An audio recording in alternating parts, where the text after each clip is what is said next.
uma palavra que temos pregado na sede. O apóstolo tem trazido uma série sobre o livro de Romanos.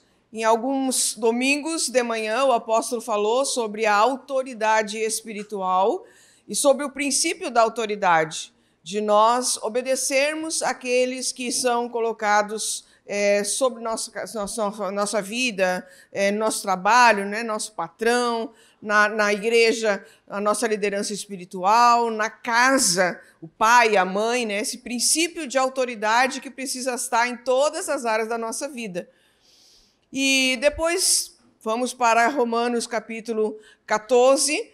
Na semana passada nós falamos sobre algumas questões que são bem importantes sobre comida e bebida, né?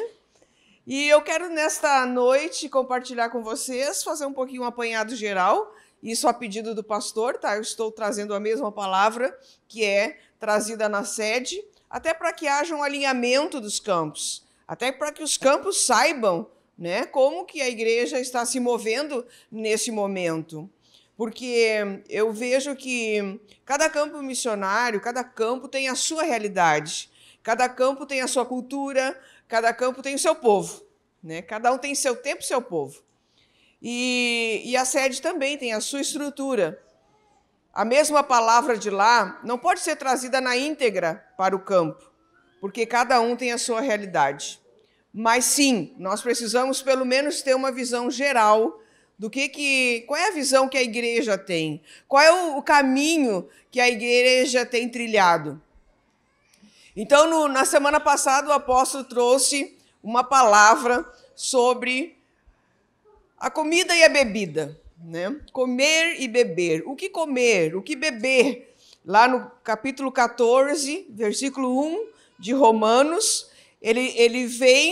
o apóstolo Paulo vem trazendo uma palavra tão especial. Ele diz: acolhei o que é débil na fé, não, porém, para discutir opiniões. Um crê que tudo pode comer, mas o débil come legumes. Quem come não despreze o que não come não julgue o que come, porque Deus o acolheu. E assim, até o versículo 13, ele vai discorrendo sobre essas questões que eu chamaria de questões secundárias da fé. São assuntos secundários. Não são assuntos primários. Assuntos primários da fé são a salvação, a ressurreição de Jesus, a morte de Jesus e a sua ressurreição, os princípios elementares da fé. Estes são os assuntos primários da fé.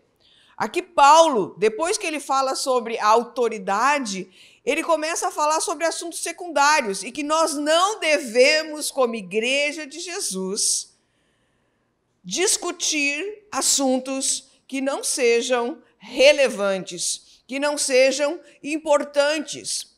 De verdade, aqui ele está falando sobre relacionamentos. Ele está falando sobre o cristão mais forte e o cristão mais fraco. Por isso ele chama lá no capítulo 1 de débil, né, que nós devemos respeitar, cuidar daqueles que são débeis, daqueles que são mais fracos na fé. E não devemos ficar nas discussões daquilo que devemos comer ou não comer. E ele chama essas pessoas que estão apegadas a essas questões secundárias de pessoas fracas na fé. Mas vamos trazer isso para a nossa realidade. Se a gente pudesse dar um título para essa mensagem, talvez seria não te meta com a vida dos outros. Ou talvez cada um cuide da sua vidinha, né? Ou a gente podia também falar sobre a maturidade da igreja. Porque a maturidade da igreja, ela vai acontecendo tanto coletivamente quanto individualmente. Mas o fato é que quando ela começa individualmente, a maturidade começa individualmente no ser, no membro da igreja, automaticamente a igreja também vai se tornando uma igreja madura. Vou dar um exemplo para vocês entenderem. Eu creio que, se não todos, ou a maioria daqui, já passaram por outras igrejas. E existem algumas igrejas bem específicas, né? Algumas igrejas que a fofoca rola solta. Que tem gente que saiu da igreja por conta de tanta fofoca na igreja. Quem já viveu isso? De passar por um lugar onde tinha muito fofoca. Lá o irmão 1, 2, ou não são tantos assim, né? Mas existem algumas igrejas que tudo é motivo para que as pessoas possam falar uma das outras. E aquilo se torna um clima desagradável, um clima tão... você se torna tão deslocado ali dentro, porque você tem que cuidar o que fala, tem que cuidar o que veste, tem que cuidar o que come, tem que cuidar tudo. Porque alguém sempre tem alguma coisa para falar. Então, a maturidade da igreja, ela vem disso, ela vem de que cada membro busca a sua maturação, busca a sua maturidade espiritual, para que, num coletivo, a igreja possa não ter esse tipo de ação e reação, que são as fofocas dentro da igreja. Cada um cuidando do outro, cada um julgando o outro. Quando a igreja começa a se julgar muito, significa imaturidade. Significa superficialidade. Significa que a igreja ainda é imatura e precisa de alguns choquinhos da palavra de Deus, uns confrontos da palavra de Deus, para que ela possa se estabilizar e que cada um cuide da sua vidinha, né? Então, e eu estou falando isso porque a igreja só vai se tornar madura quando ela aprender a bater estaca. Alguém aqui é construtor que bate estaca? Ou já foi? Você vai batendo, meu irmão, bate estaca, né? Vai batendo. O que é bater estaca? Qual é o movimento de bater uma estaca para se construir uma casa? É de repetição. Tu vai repetindo. A estaca está ali, tu vai ter que chegar até a parte da rocha para poder manter aquela estrutura em pé. Então, tu bate na estaca e tu vai sentindo ela. Tu vai batendo. Quer dizer, movimento de repetição. Tu vai batendo naquela cabeça da estaca até que ela chega lá na parte da rocha. Tem um nome que eu não me lembro agora. Quando ela chega, o construtor sabe. E ainda quando ela chega, que ele sente, ele bate mais umas 3 vezes, que é para deixar bem firme, né? E a palavra de Deus, ela não é diferente na nossa vida. Ela precisa ser repetitiva, nós precisamos repetir, nós precisamos ouvir, e ouvir de novo, e ouvir de outra maneira, e ouvir de outra boca. Porque cada pessoa tem a sua característica para trazer a palavra de Deus. Então, ouvindo de várias maneiras a mesma coisa, nós estamos batendo estaca.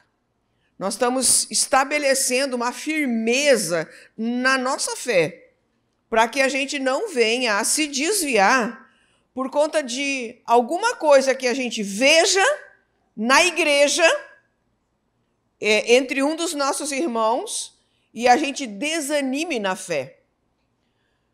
Você já não ouviu também? Eu vou sair daquela igreja, porque naquela igreja lá acontece tal pecado. Eu vou sair naquela igreja, porque eu estou vendo o que está acontecendo, porque o irmão lá fez determinada coisa. Então, quando eu tenho uma estaca bem firmada na fé, cada um cuida da sua vidinha. Isso não quer dizer que essa pessoa que está vivendo na prática do pecado, ela não precise ser confrontada. Sim. Mas quem disse que precisa ser você? Existe alguém superior a ela. E essa pessoa que está acima dela, seja o líder de ministério ou seja o pastor, deve ser a pessoa que vai chamá-la. Embora Mateus capítulo 18 diga que quando você vê que um irmão teu está vivendo na prática do pecado, o que você deve fazer? Falar mal dele. Ir até ele e aí você vai confrontar, você vai trazer para ele aquilo que você quer falar. E a Bíblia diz que se ele se arrepender, ganhaste o teu irmão. Agora, ele pode não se arrepender. Aí o que você faz? Pega mais uma pessoa e vai ter com ele outra vez. Usa de misericórdia e compaixão com a vida dele. Se ele não teve nenhuma motivação para mudar ainda, aí sim você vai levar a igreja, que eu entendo nesse texto que eu vou levar a os superiores. Aí sim, aí eu fiz o processo bíblico.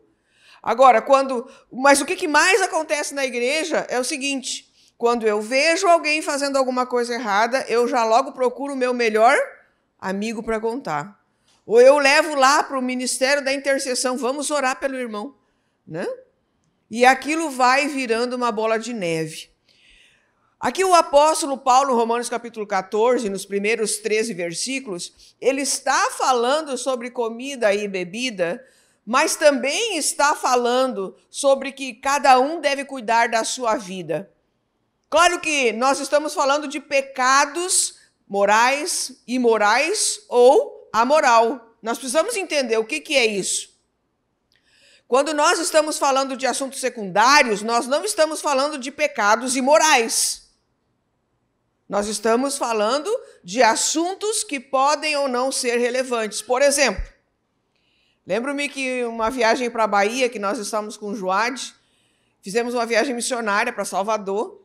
Chegando lá em Salvador, as crianças, os adolescentes, todos estávamos em torno de 20 e poucos. Todo o assunto era: não comam acarajé, porque todo o acarajé é consagrado. Vocês já ouviram isso? Alguém já foi à Bahia? Alguém já ouviu isso? Que acarajé todo é consagrado. Acarajé é uma comida típica, que quem faz, os melhores são aquelas baianas mesmo, né? Lá. Então, eles dizem que ele é consagrado. Bom, entre todos, não vamos comer, ninguém vai comer, porque é consagrado. Então, aí uma irmã da igreja onde nós fomos ficar naquela noite disse: olha, eu tenho uma irmã aqui da igreja que faz acarajé, é uma delícia. Daí todo mundo: não, mas ele é consagrado. Não, mas a irmã está fazendo, não é consagrado. Ela está fazendo lá na casa dela. É consagrado a Jesus. Tá, comemos o tal do acarajé. Né? Mas assim, com muito custo, por conta que a gente tinha uma cultura que tinha sido falado na nossa mente que aquilo era. Agora, quando você sabe que aquilo foi consagrado, por exemplo, você foi convidado para a casa de alguém e você chegou naquela casa, a pessoa que é responsável pela casa diz: olha, eu sou da religião tal e esse alimento está todo consagrado. Você vai comer? Não. Porque você teve a informação, esse alimento, então você não come. Agora, se você chegou nessa mesma casa e ninguém falou nada, você vai comer? Você come. Porque diante de Deus isso não vai fazer diferença, é uma questão de lei da consciência. Lembro-me também que nessa mesma viagem o meu filho, eles saíram assim, nós estávamos lá no Pelourinho, e lá o estado dá, né, a cidade de Salvador dá uma fitinha que tu bota aqui do Bonfim. E aí, daí foi todo mundo, foi sair, todo mundo disse: não bote a fitinha, não deixa botar, não deixa botar. Com medo que aquilo era consagrado, né, que era uma coisa. E aí, quando o meu filho voltou, né, ele voltou bem feliz, com a fitinha na mão, assim, né? E aí eu disse, daí todo o pessoal ali começou a dizer: Johnny, essa fitinha é consagrada. Ai, meu Deus! Aí ele começou a tirar desesperadamente, como que aquilo fosse fazer alguma diferença na vida dele, né? Mas você está conseguindo compreender o que eu estou falando do sistema de crença? O nosso sistema de crença é complicado a gente ficar preocupado com essas questões. É uma questão secundária. Agora, existem algumas coisas que a gente precisa prestar atenção, para que a gente também não venha a pecar e nem fazer outros pecarem. Porque o que o apóstolo Paulo falava nesse texto é o seguinte: cuida dos débeis da fé e não coma alguma coisa ou não faça alguma coisa que aquela pessoa que não tem maturidade, ela possa se escandalizar e por causa daquilo também tropeçar. Então, essa é a temática dos primeiros 13 capítulos. Cuida com aquilo que você fala. Cuida com aquilo que você come. Por exemplo, se você chega em um lugar e você vai comer determinada coisa que aquela pessoa, ela não aceita que aquilo seja comido porque acha que aquilo é pecado, e você sabe que ela não aceita, não coma. Ah, mas por que eu vou ter que fazer uma coisa que eu não creio? Por causa da debilidade da fé dela. Até que ela tenha maturidade, você suporta, né? Outra coisa que também hoje está muito... Eu até fiz print, estou fazendo print. Nesse carnaval, eu fiquei impressionada dos irmãos da igreja nos bailes dos branco e vermelho, né? E fiz print para poder analisar e depois pensar o que eu vou fazer com aquilo, né? Mas uma das coisas que me chamou a atenção, um irmão fez um stories tomando cerveja, ele e a esposa, sei lá, fazendo um brinde. Isso é um problema dele, porque cada um cuida da sua vidinha, né? Mas o que acontece? Se você está no seu íntimo, com a sua esposa, com a sua família, a gente precisa cuidar daquilo que a gente faz. Agora, muito mais a gente precisa cuidar com aquilo que a gente posta. Porque o problema não é o que você está tomando. O problema é quanto você toma e com quem você toma. É a mesma coisa que você pegar um ex-drogado e ir com ele para um lugar onde estão vendendo drogas. É prudência. Aqueles que são os fortes, aqueles que são os mais maduros na fé, precisam agir com a sua consciência. Porque senão você vai, sem querer, na sua ingenuidade, sem pensar, você vai estar levando outras pessoas ao tropeço. Uma dessas pessoas que fez esse brinde aí, com cerveja na mão e botou lá no postou, eu não tenho nada contra a vida de ninguém. E também não tenho nada com a vida de ninguém. Agora, ele é um líder de Joad. E ele é uma referência. E o que ele fizer, os seus liderados estão olhando para ele. Vão dizer, bom, se o líder faz, eu também posso fazer. Então, cabe a mim fazer o quê? Eu preciso chegar nele, conversar com ele, dizer, irmão, olha, isso não foi prudente. Isso não foi sábio o que você fez. Porque você está abrindo uma porta para que os adolescentes também possam fazer isso e postar. Porque hoje, inclusive, eu falei semana passada isso lá na igreja. Hoje, preste atenção, você pai, você mãe, né? Hoje os adolescentes estão começando a sua vida alcoólica, não com álcool, mas com um tijolinho que pode chegar no álcool, que é o energético. Vocês já viram a quantidade de adolescentes, principalmente, que usa energético? E não é assim, ó, eu tomo de vez em quando. Eu tomo sempre.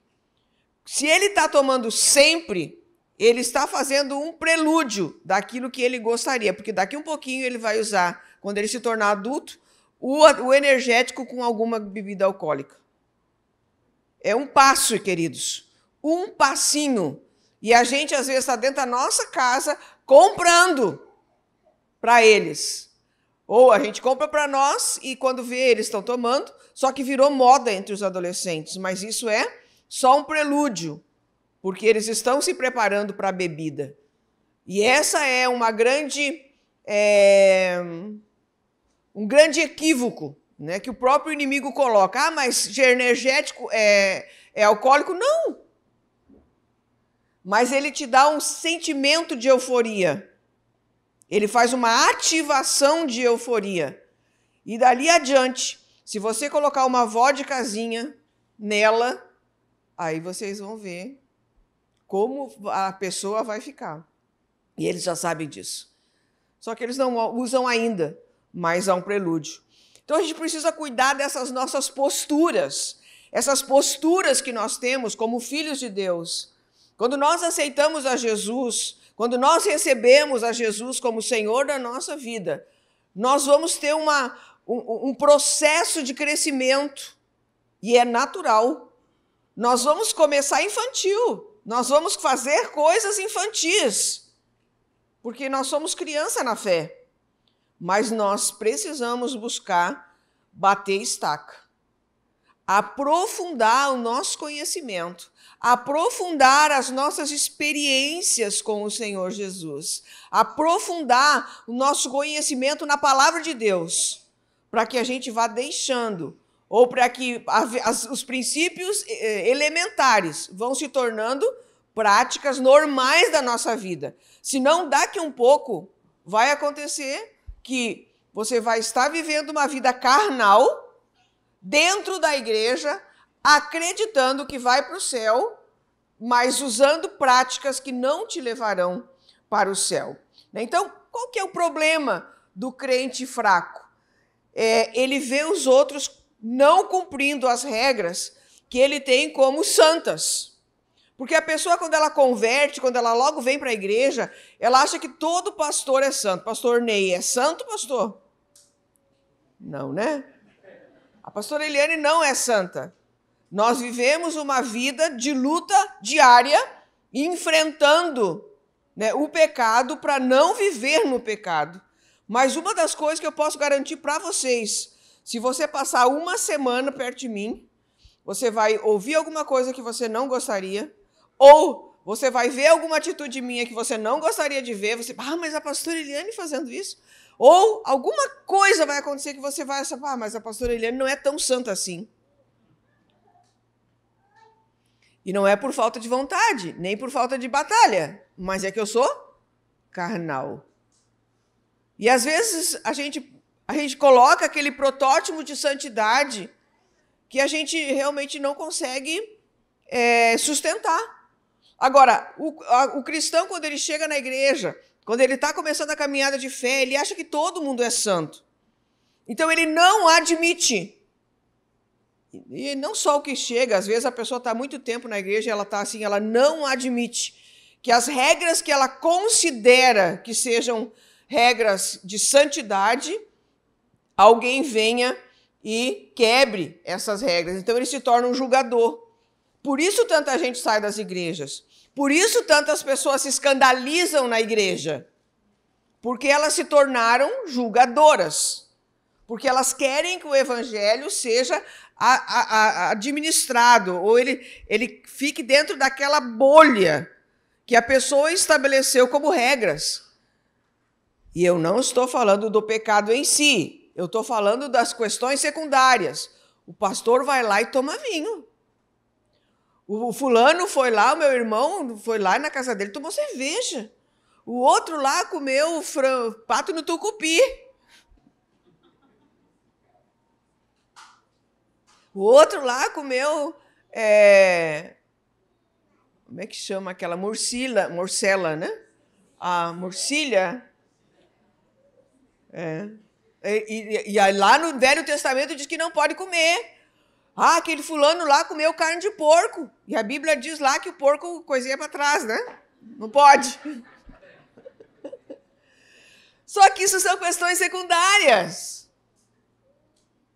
Não são questões que podem definir a fé de ninguém. E se aquela pessoa entende que ela pode fazer, que faça. Se para ela ainda não conseguiu perceber as coisas, que faça. Mas não é você que vai se tornar um julgador. Não, então a gente fica naquela. O crente forte julga aquele que não faz, né? Porque acha que é santidade. E o crente fraco também julga aquele outro que faz, porque acha que não está sendo santo. Isso é o prelúdio daquilo que Paulo está dizendo. Então, gente, vamos voltar num dos temas da palavra. Cada um cuide da sua vidinha. Agora, foi importante, aquilo que a pessoa está fazendo, está muito próximo de você, você tem como dar uma palavra? Dê. Agora, a decisão de que essa pessoa vai parar ou não parar, a decisão é dela. Eu convivi com uma pessoa drogada durante um tempo e aquilo me chateou muito. E um dia eu perguntei para essa pessoa, eu posso te ajudar em alguma coisa? Me diz o que eu posso fazer para te ajudar. A pessoa olhou para mim e disse assim, Eliane, o problema não é tu, sou eu. O problema sou eu. Não há nada que ninguém possa fazer por mim. porque eu tenho consciência que o problema é meu. Então, assim, o que nós podemos fazer? Nós podemos falar, nós podemos orar, nós podemos interceder, podemos pedir uma intervenção de Jesus naquela vida. Sim, existem muitas ocasiões, em muitas circunstâncias que eu não posso fazer nada. Então eu só oro e digo, Senhor, eu não posso fazer, mas Tu podes. Então a gente precisa ter, isso se chama maturidade. Eu não vou me deixar afetar pelo problema dos outros. O problema dos outros não vai afetar a minha fé. O problema dos outros não pode me desestruturar. O problema dos outros não pode me tirar do foco, que é Jesus. E quando isso acontece, então eu estou atestando que, de fato, eu não entendi o Evangelho de Jesus. Então, maturidade, irmãos. Maturidade individual, maturidade coletiva. E hoje nós vamos falar um pouquinho sobre... Eu não achei o relógio. Ah lá. Maturidade. Vou falar sobre o princípio da responsabilidade pessoal.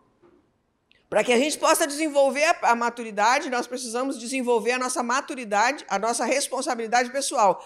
Eu preciso saber que a responsabilidade das minhas ações são minhas, né? Então vamos ler juntos Romanos, capítulo 14, a partir do verso 13. Então, Paulo continua, eu contextualizei, né? Porque eu gosto de contextualizar, não falar ao léu. Não nos julguemos mais uns aos outros. Pelo contrário, tomai o propósito de não pôr de tropeço ou escândalo ao vosso irmãos. Ou seja, pode, eu vou fazer expositivo, então pode. Né? Não censure os outros. Olhe para ti mesmo. Antes de você censurar uma pessoa, antes de você criticar uma pessoa, antes de você quiser falar alguma coisa de uma pessoa, primeiro você olha para... Esse é o princípio da responsabilidade pessoal. Aí eu vou parar de ser fofoqueiro, fofoqueira. Eu não vou mais falar da vida... Não é que eu não vou me importar, mas eu não vou abrir essa boquinha aqui para falar alguma coisa de alguém... se eu não tenho certeza e se eu não fui ter com ela primeiro. Eu não tenho direito de falar de alguém sem primeiro conversar com essa pessoa. Então, parar de censurar. É isso que ele está dizendo. Para de julgar uns aos outros. Porque ele está falando sobre relacionamento. Paulo está falando no capítulo 14 inteiro sobre relacionamento. A maneira como nós devemos nos tratar dentro da igreja. Versículo 14, eu sei e estou persuadido no Senhor Jesus de que nenhuma coisa é de si mesma impura, salvo para aquele que assim a considera, para este é impura. Então aqui está falando sobre a impureza dentro de si mesma. Muitos anos atrás, né? Veio uma fala de que o dono da Coca-Cola tinha consagrado a Coca-Cola para o diabo. Alguém ouviu isso? Os mais velhos ouviram, né? Depois veio também a sardinha. Vocês nunca ouviram falar que o dono lá das sardinhas lá também tinha consagrado para Jesus, para o diabo. E aí começou a surgir um monte de coisa era consagrado. A Natura, acho que é a Natura, o Boticário, sei lá. Também o dono é consagrado.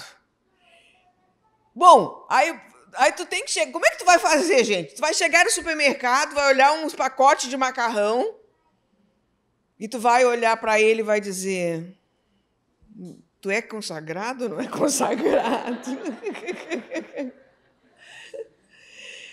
Se uma carne foi consagrada, como é que tu vai saber se uma carne, por exemplo, nas religiões afros, eles fazem o sacrifício dos animais e uma parte delas eles vendem. Como que tu vai saber se aquilo foi consagrado, né? Então, o que o apóstolo está tirando da nossa mente é esse negócio de que é impuro ou puro ou impuro, porque ele entende que nenhuma coisa é de si mesmo impura. Tudo é puro. Para quem é puro. A partir do momento que você não recebe a informação, eu estou comendo isso aqui, eu não sei se foi consagrado ou não. Mas o que a Bíblia diz? E agora vem o motivo pelo qual a gente deve orar antes das refeições. Um motivo muito sério pelo qual nós devemos orar antes das nossas refeições. Senhor, obrigada por este alimento. Consagro ao Senhor. Aí não importa.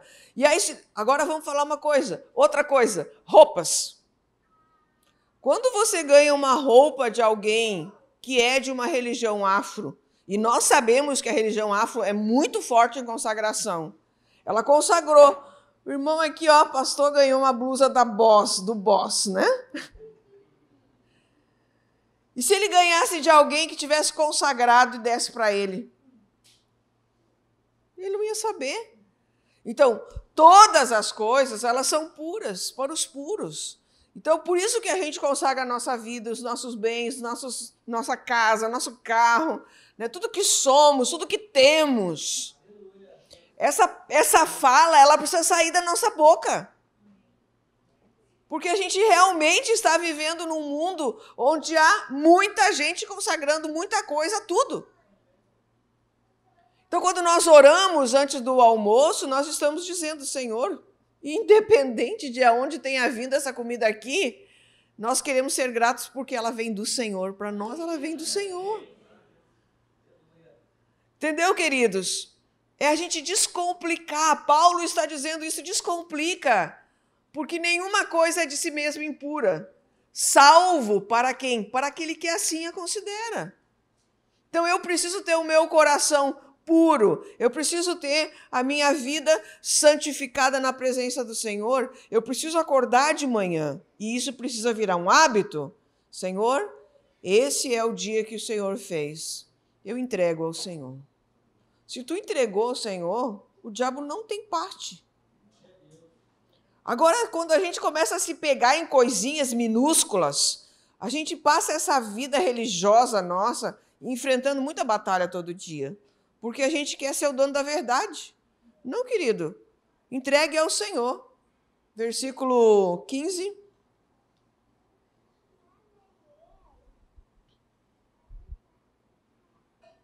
Se por causa de comida o teu irmão se entristece, já não anda segundo o amor fraternal.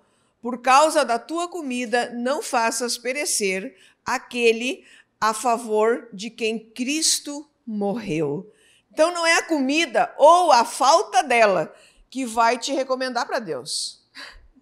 Né? A gente precisa entender isso. O que é imoral, é imoral. O que é imoral? O que é imoral é eterno, é atemporal. O que é imoral? Prostituição é imoral. Isso não é um assunto secundário, isso é um assunto primário. Fornicação é imoral. O que é fornicação? É pessoas estarem vivendo juntas ou tendo relações sexuais sem serem casadas legalmente. Mentir é imoral. Porque existem pessoas que elas têm a prática da mentira como algo absolutamente natural. Ser avarento é imoral. Porque a gente acha que são só pecados que os outros podem ver. Ser irado é imoral. A ira alguém vê? Difícil. Só se a pessoa explodir. Senão, ela fica aqui dentro, guardadinha. Te corroendo por dentro. A falta de perdão é imoral. Porque quando você não perdoa, né, você está fazendo mal para você mesmo. Então, existem algumas coisas que são realmente imorais. Né? Amar o próximo é moral. Servir a Deus é moral. Viver honestamente é moral. E a moral? O que é a moral? Depende. Carne sacrificada consciente é uma questão amoral. Eu sei que aquilo é sacrificado. Mas o que é amoral pode se tornar imoral dependendo da situação. Né? Que é aquelas situações que eu falei. Você sabe que aquilo é errado. Você sabe que aquele lugar você não deve ir. Você sabe que aquela bebida você não deve ir. Então, se você sabe, se torna imoral. Então, nós precisamos entender essa questão. Vocês conseguiram entender ou me atrapalhei? Moral é tudo aquilo que é atemporal. Imoral é tudo aquilo que quebra princípios da verdade de Deus. E a moral, ela pode ser imoral ou não, dependendo. Se eu não sei de alguma coisa, para mim, tanto faz. Agora, se eu sei, a lei da consciência vai tocar em mim. A lei da consciência vai falar para mim alguma coisa.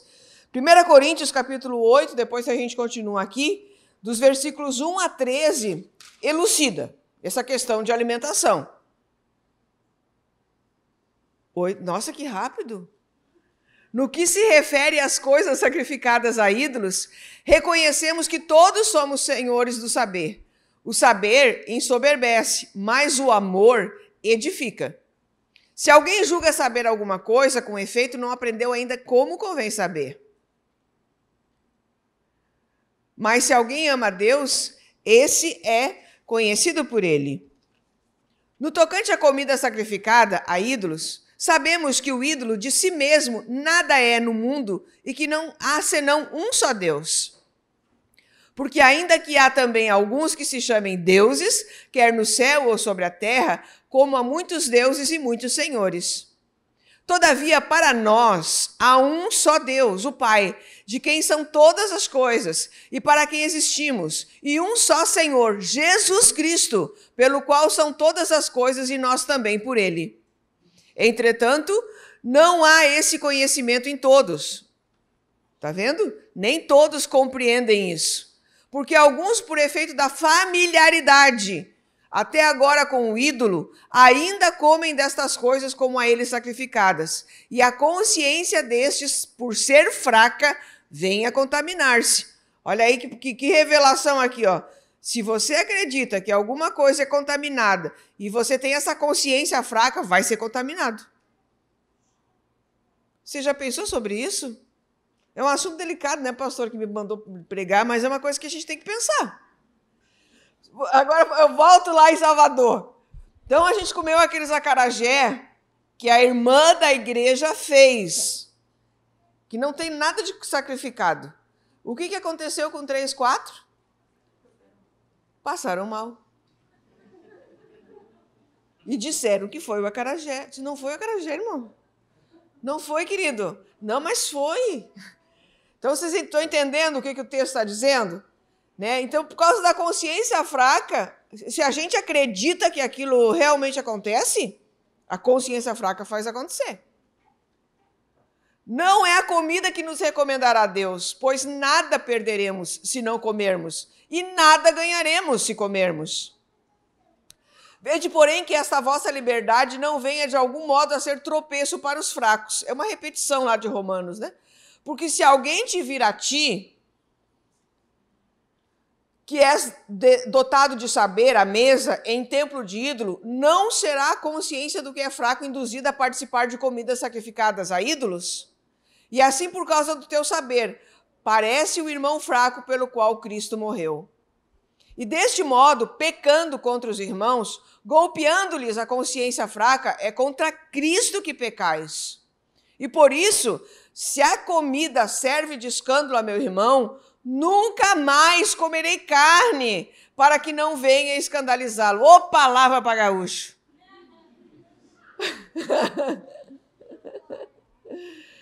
Mas vocês entenderam o contexto que Paulo está falando? Se alguma coisa escandaliza, que você seja a pessoa que não vai tornar o teu irmão escandalizado. E aí, claro que ele está falando de comida, mas eu estou falando de uma forma geral.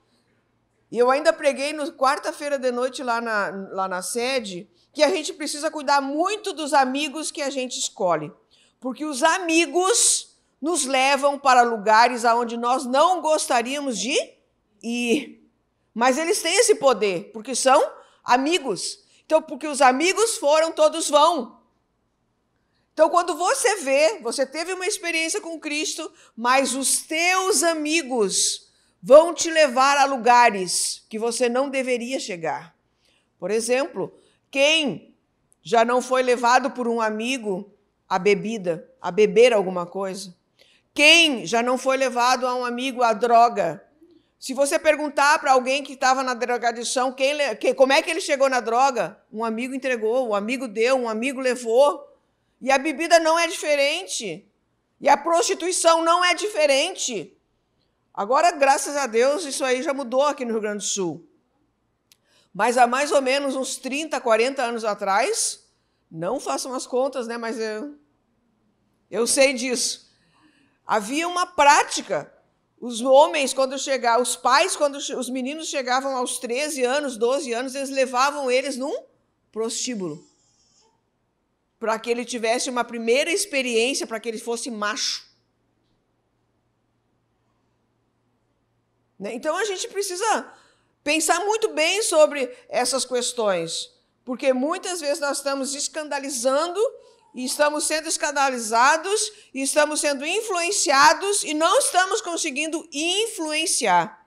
A melhor coisa é nós termos os amigos certos que nos levarão aos lugares certos. Então, voltemos lá para Romanos capítulo 14, agora versículo 15, né?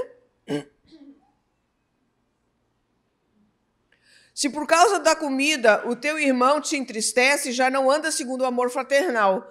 Por causa da tua comida não faças perecer aquele a quem Cristo morreu. Então, nós estamos falando aqui que o vetor que governa a vida de um cristão maduro deve ser o amor pelo mais fraco. É o que ele está dizendo aqui. Segundo o amor fraternal. Seja lá qual for a necessidade do teu irmão, seja lá qual for a fraqueza do teu irmão, o vetor que vai dar uma garantia da tua maturidade é a maneira como você trata a pessoa mais fraca. E isso não é fácil. Não é fácil. Então, Paulo condena mais, veja bem, Paulo aqui nesse versículo ele está condenando mais a falta de amor do que a falta do conhecimento. E a gente faz o contrário, né? A gente condena mais a falta do conhecimento do que do amor. Então, ele está dizendo, você que é forte, você que é maduro, deve ser conhecido pelo teu amor e tolerância às pessoas mais fracas na fé. Versículos 16, não seja, pois, vituperado o vosso bem, 17 e 18, né? Porque o reino de Deus não é comida nem bebida, mas justiça e paz e alegria no Espírito Santo. Aquele que deste modo serve a Cristo é agradável a Deus e aprovado pelos homens. Então aqui ele está dizendo, né, que porque alguns pensam assim, ó, porque eu não bebo, porque eu não fumo, porque eu não mato, porque eu não adultero, então eu estou certo, né? Você estou bem. Não é isso. O Evangelho de Jesus é muito mais que isso. É um relacionamento. Não é porque eu não faço alguma coisa e não é porque eu faço alguma coisa. O Evangelho de Jesus na minha vida tem que ser pelo que eu vivo todos os dias na presença de Deus. Por que você é cristão? Você é cristão porque você foi alcançado pela graça de Jesus. É por isso que você é cristão.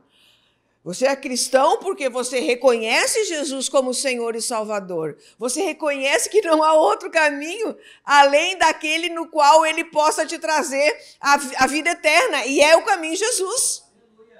Então, se nós reconhecemos que Jesus Cristo é o caminho, Ele é a verdade e Ele é a vida, esse é o motivo pelo qual eu sou cristão. Não porque o meu amigo me levou, não porque eu vou lá na igreja do MPCV de Estância Velha, por isso eu sou cristão. Não, porque você pode estar aqui, ter fama de que vive, mas está morto. Você está entendendo a profundidade dessa estaca?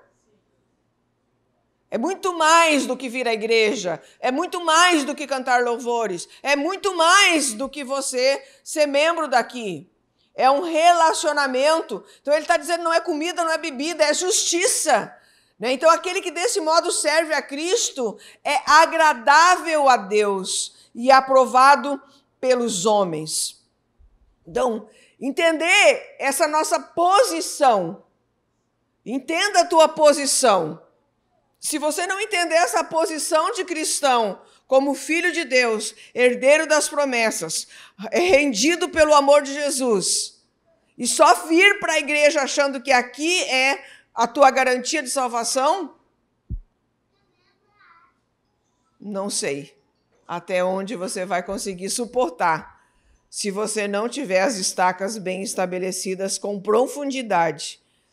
Se você não entender isso e vir na igreja e achar que é a igreja que vai te levar para o céu, a hora que alguém errar com você... Porque, gente, quando você vê outros errando com outros, é uma coisa. Está distante de ti.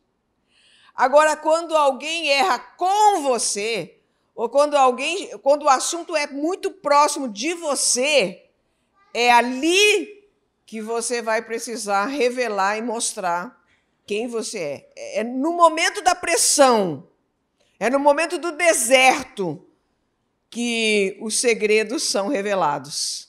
É no deserto que o que está aqui dentro vem para fora, né? Então, por exemplo, quando você tem uma queda ou bate em algum lugar, você está caminhando e, de repente, o teu mindinho do pé bate num canto e dá aquela dor horrível. O que você diz?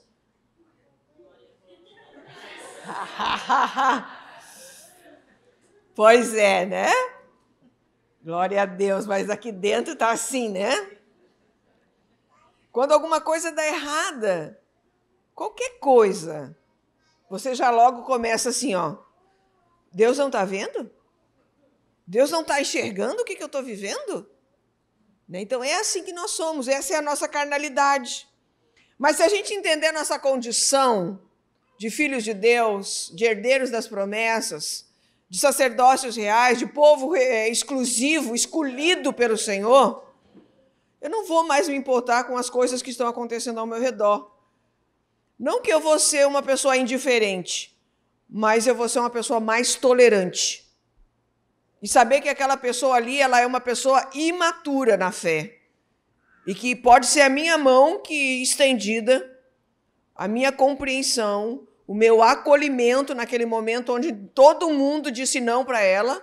Talvez seja aquele momento que eu diga, não, tu não está certo, mas eu vou te ajudar.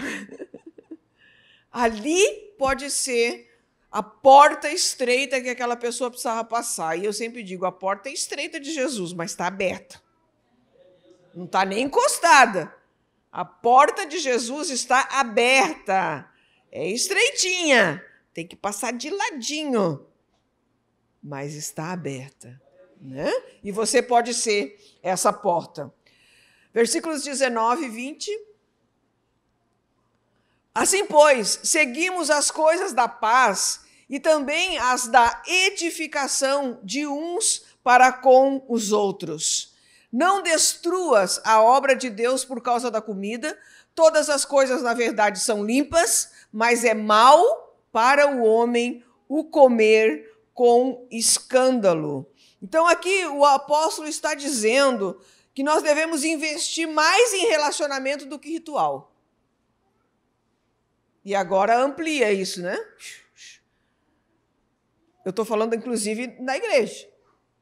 Eu preciso investir mais em relacionamento do que em rituais. Ah, porque lá na igreja a gente não faz assim. Tá, mas se para um relacionamento acontecer, eu preciso fazer, eu vou fazer. Ah, a gente começa a inventar um monte de coisa para que Deus receba e nós sejamos agradáveis a Deus. Não. Primeira coisa que Deus quer é que a gente invista em relacionamento, que a gente edifique os irmãos. Então, a vida com Cristo é uma vida de relacionamento com Deus em primeiro lugar e com os irmãos logo depois. Na verdade, são 3. Primeiro comigo. Eu preciso aprender a se relacionar comigo mesmo.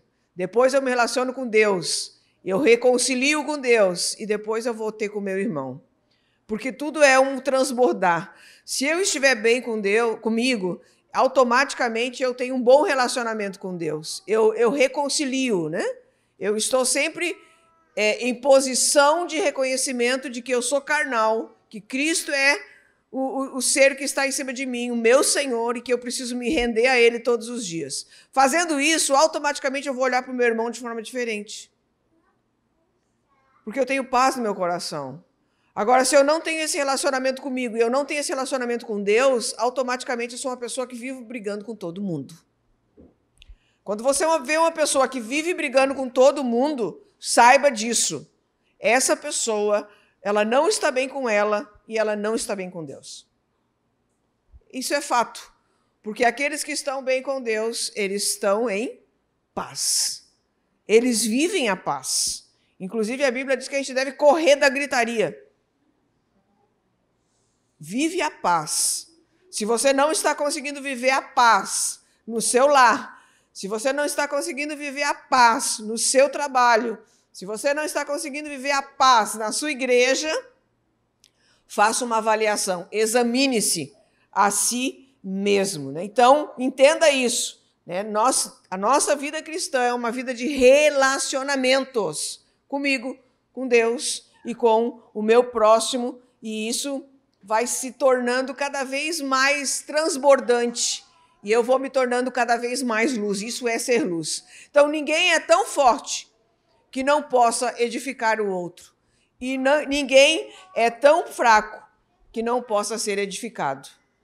Tá? Então, nós, fortes ou fracos, pequenos ou grandes, maduros ou começando a maturidade da fé, independente do nível que você esteja, todos podemos ser edificados e edificar uns aos outros, né? Então, vamos colocar isso claro. Se está dando problema na igreja, uma das partes precisa amadurecer. Uma das partes precisa acolher aquele que é débil na fé, tá? Então, versículo 21, estamos já indo para o final. É bom não comer carne, nem beber vinho, nem fazer qualquer outra coisa com que teu irmão venha tropeçar, ou se ofender, ou se enfraquecer. Então, aqui Paulo está dizendo que o amor, ele abre mão do privilégio, né? Então, eu vou abrir mão do meu privilégio para que eu não faça nenhum dos meus irmãos tropeçarem. Então, a gente precisa ter muito cuidado. Hoje de manhã, quando a gente estava na ceia, né? E o pastor leu esse versículo, eu disse: hoje a gente tem um problema, porque o vinho não tinha suco, todo mundo teve que beber vinho lá hoje. O suco acabou, só deu para as crianças, né? E eu disse: olha aí, ó. Então, por isso que a gente tem que cuidar muito, né? Com aquilo que a gente está pregando. Então, você não faça nada, meu irmão, se você for uma pedra de tropeço para alguém. Sai fora. 22. A fé que tens, tem-na para ti mesmo perante Deus. Bem-aventurado é aquele que não se condena naquilo que aprova. 23. Mas aquele que tem dúvidas é condenado a se comer, porque o que faz não provém da fé, e tudo o que não provém da fé é pecado. Então aqui ele está dizendo: não seja um cristão inconsistente. Eu até diria o seguinte: não seja um cristão inconsciente, né? Porque se você tem dúvida em alguma coisa que você faz, não faça, porque isso não provém da fé. Se você faz alguma coisa e acha que aquilo está errado, então a tua consciência começa a dar sinais de que aquilo está errado para agradar alguém, faz alguma coisa para agradar alguém, então você não está vivendo a fé. Não provém da fé fazer alguma coisa para agradar se a sua consciência está lhe condenando. Então, não faz nada para agradar o grupo, não faz nada para agradar uma pessoa, faça de acordo com a sua consciência iluminada pela palavra. Então, por isso que nós temos que ter a Bíblia muito clara dentro do nosso coração e ler a palavra de Deus. Porque é através da leitura, do conhecimento, do aprofundamento, é através do relacionamento que a gente vai ter esse parâmetro para ver se aquilo que está sendo proposto a nós é de Deus ou não é de Deus. Então, não use a tua liberdade que você tem, que você se considera maduro, para fazer com que uma pessoa venha a se tropeçar ou então ofender uma pessoa. Então, não é o crente fraco que tem que tentar agradar o forte. É o crente forte que necessita ajudar aquele que ainda é fraco na fé, que necessita suportar, porque o crente que é mais maduro, ele tem embasamento bíblico para suportar o mais fraco. Ele tem embasamento bíblico para poder entender algumas infantilidades. E a gente faz infantilidade muito, gente, quando a gente começa na fé. E depois também. Hoje eu ainda faço algumas infantilidades. Que depois que eu faço, eu penso, por que eu fiz isso? Né? E eu não estou em posição hoje de ser infantil. Mas às vezes ainda a gente erra. Então, queridos, nas coisas necessárias, nas coisas importantes, a gente precisa ser unido, como igreja. Aquilo que é importante, aquilo que é moral, aquilo que a gente precisa para defender os princípios de Deus, a gente precisa ter unidade. Aquilo que é desnecessário, que nós tenhamos liberdade consciente. Por exemplo, lá na tua casa, a criança não pode olhar celular. Lá na casa do outro irmão, a criança pode usar celular. Você vai condenar aquele irmão? Isso é um problema dele. Isso a vidinha é dele. Ele que está criando, ele está ouvindo a mesma palavra que você, ele vai tomar as decisões dele. E não cabe a você julgar o irmão. Mas sendo necessário ou desnecessário, em ambas as coisas, o que vai fazer o prumo sobre tudo isso se chama o amor. O amor daquele que ainda é débil na fé, compreendendo que ele precisa ser ensinado. O amor daquele que é maduro na fé, compreendendo que ele precisa acolher aquele que precisa aprender. Então, seja em qualquer que seja a circunstância, né, que nós possamos fazer com que o amor seja o árbitro de tudo aquilo em que nós nos envolvemos, a fim de que a nossa consciência seja uma consciência pura diante do Senhor. E o 23 nós lemos ali, né? Mas aquele que tem dúvidas é condenado a se comer, porque o que faz não provém da fé, e tudo que não provém da fé é pecado. Então, o pecado contra a consciência é o pior de tudo. É quando eu faço alguma coisa sem ter a certeza de que aquilo deve ser feito. Por isso que eu falei anteriormente, cuidado com os teus amigos, cuidado com as influências, cuidado com as pessoas que falam aqui, ó, na tua orelha, porque elas podem te levar a lugares que você não gostaria de ir, por conta da influência, por conta da sua falta de maturidade, né? Por conta de que você ainda não tem estaca suficientemente profunda para permanecer inabalável.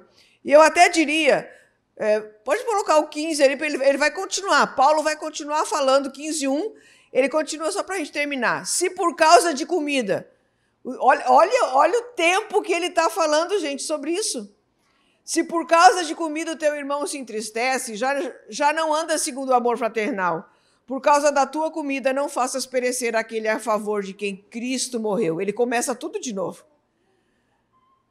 Batendo estaca, repetindo história.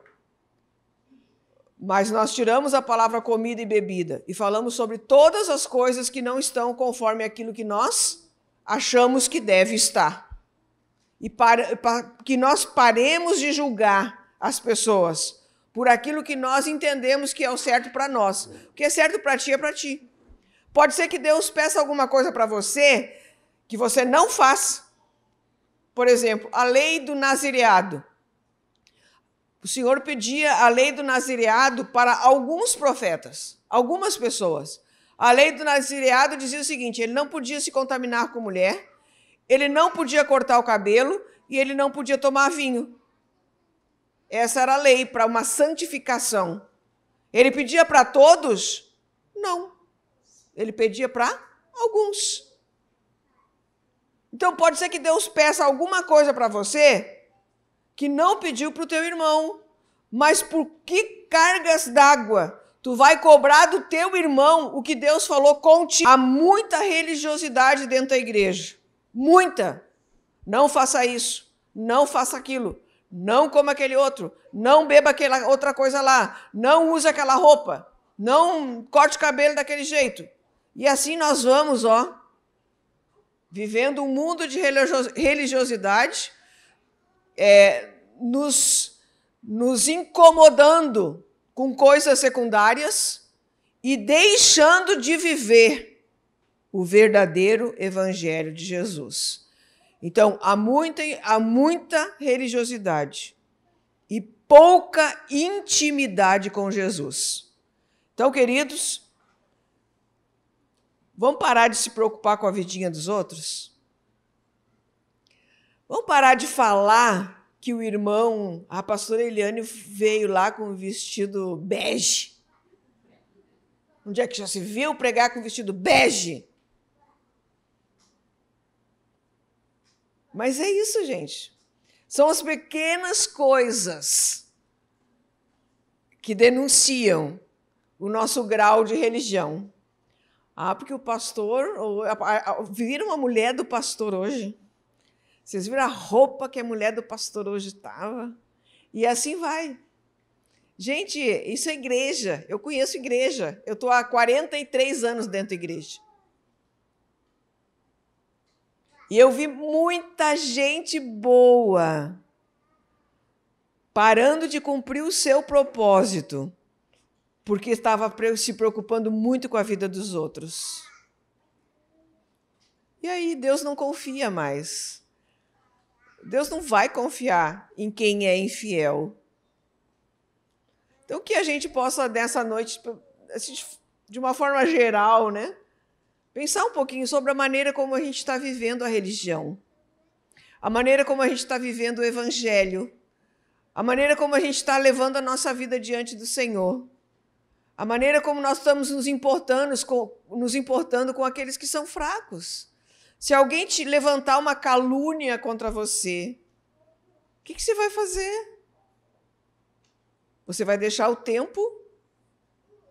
O tempo mostra todas as coisas. Você não precisa se levantar dentro da igreja, gritar, sair da igreja, brigar com o mundo, espalhar para todo mundo. Não, querido. Vamos olhar a maneira como Jesus enfrentou as coisas. Todas as coisas que foram ditas, feitas, ele se manteve forte. Ele se manteve firme, porque ele sabia o propósito dele aqui na terra. Quando a gente conhece o nosso propósito, a gente sabe que vai passar por muitos processos até cumprir com o nosso propósito, mas a gente vai aguentar no osso. Essa nova geração não sabe aguentar nada. Essa nova geração, a hora que começar a ter problemas, porque eles só passam na frente do computador, vocês já viram que quando eles estão com algum problema, eles se cortam? Eu falei essa semana com uma menina que tentou se matar 5 vezes. 5 vezes. Então, hoje, o que eu vejo? Que essa nova geração não tem estrutura, não tem estaca. A vida deles, os princípios que eles têm, não tem fundamentação. E eles vão precisar muito da nossa geração para mantê-los vivos. E se a gente não colocar as nossas estacas firmes e fortes também, nós próprios, a hora que vier essas agendas do anticristo, não sei se nós vamos ficar em pé. Tudo isso é preparação para a igreja se tornar forte, se tornar madura para o que vem aí, gente. Nós não podemos ignorar o que vem à frente. E se nós não tivermos estrutura espiritual, a primeira coisa que nós vamos fazer quando acabar com a internet, porque acabou com a internet, tu não tem mais dinheiro, Porque o teu dinheiro todo ele é digital, a maioria. Aí tu não tem dinheiro para comprar comida. O que tu vai fazer? assaltar a casa dos vizinhos, assaltar a casa da mãe, do pai, e depois vai assaltar na rua, nos mercados. Essa é a verdade. Daqui um pouco nós estaremos vivendo essa realidade de apagões, pandemias estão sendo anunciadas para 2024, e é isso aí. Não vai melhorar, só vai piorar. E o que vai nos manter firmes, vivos, em pé, cristãos, é os fundamentos que a gente tem. Amém? Vamos nos colocar em pé, quero orar com você, quero fazer essa reflexão.